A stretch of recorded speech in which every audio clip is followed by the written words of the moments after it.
magkakilala kami. Actually, si Kuya Bray yung isa sa mga unang kong kinausap dito.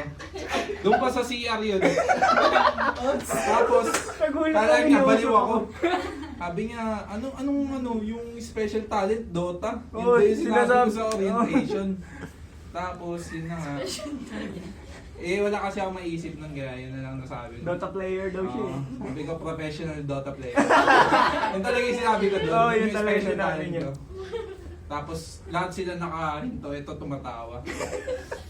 Tapos, ayun na nga, nung mga nagkaroon ng iyayaan sa Dota.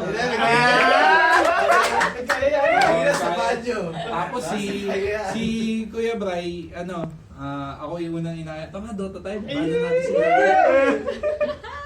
Kami, nagpaplano-plano pa kami dati nun. Na kung paano namin tatalunin sila early. Natalo kami first Comeback game. Israel yun. Comeback, pero nung mga sumunod na, di ba hindi na?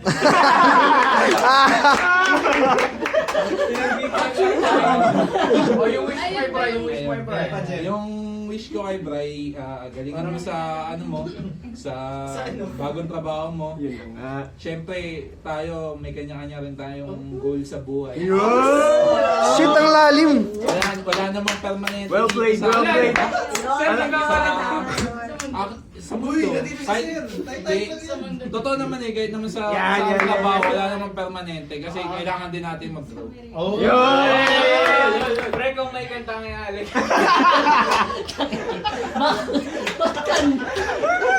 Kung may kantang iaalay kay Bray,